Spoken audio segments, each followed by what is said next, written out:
ക്രിസ്തുവിൽ ഏറ്റവും സ്നേഹം നിറഞ്ഞവരെ, എൻ്റെ ഹൈസ്കൂൾ പഠന കാലഘട്ടത്തിൽ ഞാൻ വളരെ ഉഴപ്പനായിട്ടുള്ളൊരു വ്യക്തിയായിരുന്നു. സ്കൂളിൽ അധികം അങ്ങനെയൊന്നും പോകാറില്ല. അങ്ങനെ നടക്കുന്നൊരു സമയത്ത് എൻ്റെ ഇടവകയിലെ കൊച്ചച്ഛൻ ഒരിക്കൽ വീട് സന്ദർശനത്തിനിടയിൽ എൻ്റെ വീട്ടിലും വന്നു. എന്നോട് അച്ഛനിങ്ങനെ ചോദിച്ചു, നിൻ്റെ പേരെന്താണ്? ഞാൻ സോബിൻ എന്ന പേര് പറഞ്ഞു.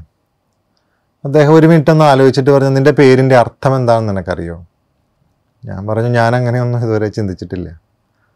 അച്ഛൻ പറഞ്ഞു, അത് രണ്ടായിട്ട് ഒന്ന് മുറിച്ച് മാറ്റുകയാണെങ്കിൽ സോ എന്ന് പറഞ്ഞാൽ വിതയ്ക്കുക എന്നൊരു അർത്ഥമുണ്ട്, ബിൻ എന്ന് പറഞ്ഞാൽ പാത്രം അല്ലെങ്കിൽ വീപ്പ എന്നൊക്കെ. നീ വിതയ്ക്കേണ്ടവനാണ്, നീ വിതയ്ക്കേണ്ടി വരും എന്ന് അച്ഛൻ എന്നോട് പറഞ്ഞു. പ്രിയമുള്ളവർ, ഇന്ന് പെസഹ വ്യാഴമാണ്. യോഹന്നാൻ്റെ സുവിശേഷം 13-ാം അധ്യായത്തിൻ്റെ 1 മുതലുള്ള തിരുവചനങ്ങൾ നാം വായിക്കുമ്പോൾ ഈശോ തൻ്റെ പിതാവിൻ്റെ അടുക്കിലേക്ക് പോകാൻ സമയമായി എന്ന് മനസ്സിലാക്കുമ്പോൾ, തൻ്റെ അവസാന നിമിഷങ്ങളിലൂടെ കർത്താവ് കടന്നു പോകുമ്പോൾ സഭയെ, അപ്പോസ്തലന്മാരെ ഭരമേൽപ്പിച്ച കാര്യമാണ് നാം വായിച്ച് കേൾക്കുന്നത്. അതിലൊന്ന് പരിശുദ്ധ കുർബാനയാണ്, 2 പൗരോഹിത്യമാണ്, 3 പരസ്നേഹ പ്രവൃത്തിയാണ്. റോമൻ ആരാധനക്രമം അനുസരിച്ച് കൂദാശ വചനങ്ങളിലെ ഏറ്റവും പ്രധാനപ്പെട്ട വാക്ക് ഏതാണെന്ന് ചോദിച്ചാൽ അത് ഉടമ്പടി എന്ന് പറയുന്ന വാക്കാണ്. ഇന്നത്തെ 2ാമത്തെ വായനയിൽ കൊറിന്തോസുകാർക്ക് എഴുതിയ 1-ാമത്തെ ലേഖനത്തിൻ്റെ 11-ാം അധ്യായത്തിൻ്റെ 23 മുതലുള്ള തിരുവചനങ്ങളാണ് നാം വായിക്കുന്നത്. വിശുദ്ധ പൗലോസ് അപ്പോസ്തലൻ കൊറിന്ത്യ സഭയിലെ ജനങ്ങളോട് പറയുന്നു, കർത്താവിൽ നിന്ന് എനിക്ക് ലഭിച്ചതും ഞാൻ നിങ്ങളെ ഭരമേൽപ്പിക്കുന്നതുമായ കാര്യം ഇതാണ്. എന്നിട്ട് കൂദാശ വചനങ്ങളാണ് പഠിപ്പിക്കുന്നത്. അവിടെയും പൗലോസ് അപ്പോസ്തലൻ പറയുന്ന ഏറ്റവും പ്രധാനപ്പെട്ട വാക്ക് പുതിയ ഉടമ്പടി എന്ന് പറയുന്ന വാക്കാണ്.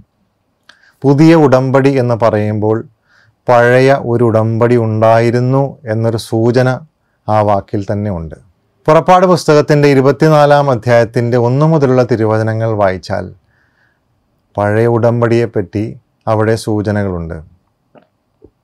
മോശ ദൈവം നൽകിയ കൽപ്പനകളും ചട്ടങ്ങളും ഇസ്രായേലിലെ 70 ശ്രേഷ്ഠന്മാരോട് കൂടെ അഹറോനോടും നാദാബും അബീഹുവും ഇവരെല്ലാവരും ഒരുമിച്ച് ചേർന്ന് നിൽക്കുമ്പോൾ ജനത്തെ പഠിപ്പിക്കുന്ന ഭാഗമാണ് അവിടെ കാണുന്നത്.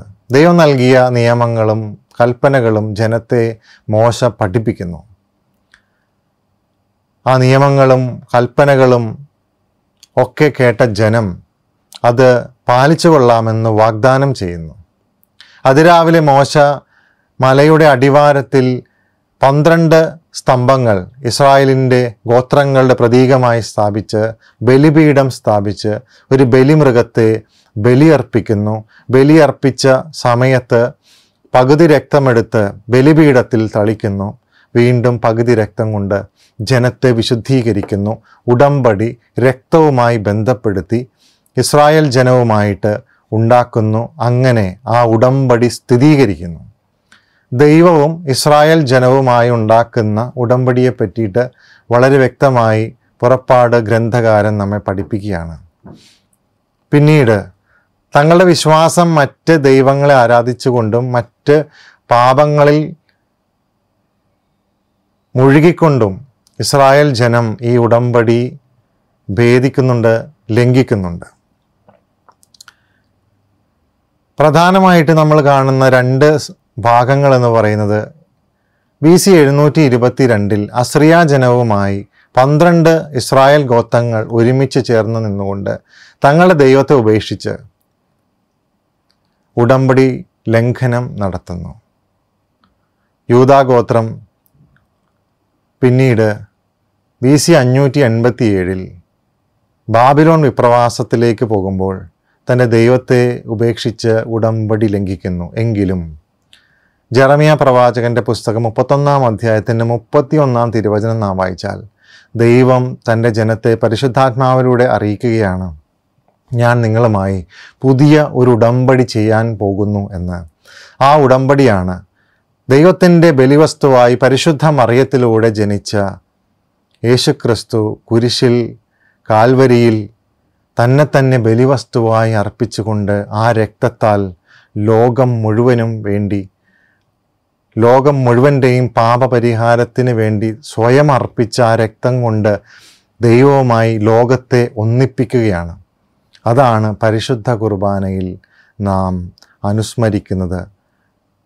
ആ അനുസ്മരണ സമയത്താണ് ഈ ഉടമ്പടി എന്ന വാക്ക് നാം ഉപയോഗിക്കുന്നത്. പ്രിയമുള്ളവരെ, അത് ഇസ്രായേൽ ജനവുമായി മാത്രം ചെയ്തൊരു ഉടമ്പടിയല്ല, ലോകം മുഴുവനും ദൈവവുമായി ഒന്നിപ്പിക്കുന്ന ആ ഉടമ്പടിയാണ്. അത് രക്തത്താൽ ഉറപ്പിക്കുന്നത് ദൈവപുത്രനായ ക്രിസ്തുവാണ്.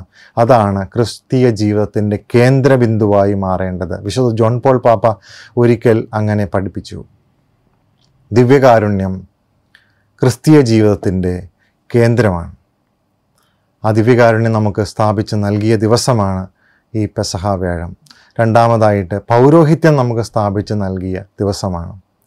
പുറപ്പാട് പുസ്തകത്തിൻ്റെ 24-ാം അധ്യായത്തിൽ മോശ പുരോഹിത സ്ഥാനത്ത് നിന്നാണ് ജനത്തെ വിശുദ്ധീകരിക്കുന്നത്. സഭ നമ്മെ പഠിപ്പിക്കുന്ന പുരോഹിതൻ്റെ 3 ദൗത്യങ്ങൾ: 1 ജനത്തെ വിശുദ്ധീകരിക്കുക, 2 ജനത്തെ പഠിപ്പിക്കുക, 3 ജനത്തെ നയിക്കുക. ഇങ്ങനെ നയിക്കാനായി ദൈവം തിരഞ്ഞെടുക്കുന്നത് മോശയെപ്പോലെ കുറവുള്ള മനുഷ്യരെയാണ്.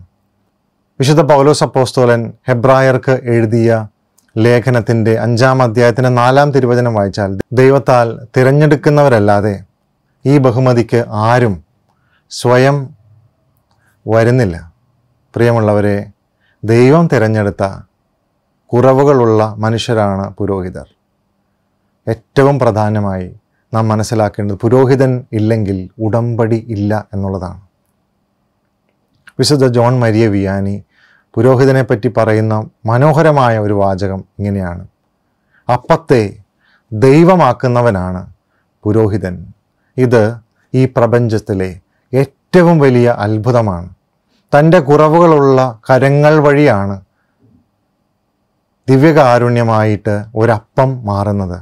പുരോഹിതൻ ഉച്ചരിക്കുന്ന കൂദാശ വചനങ്ങളിലൂടെ ഒരു ഗോതമ്പപ്പം ക്രിസ്തുവിൻ്റെ ശരീരമായി മാറുന്നു.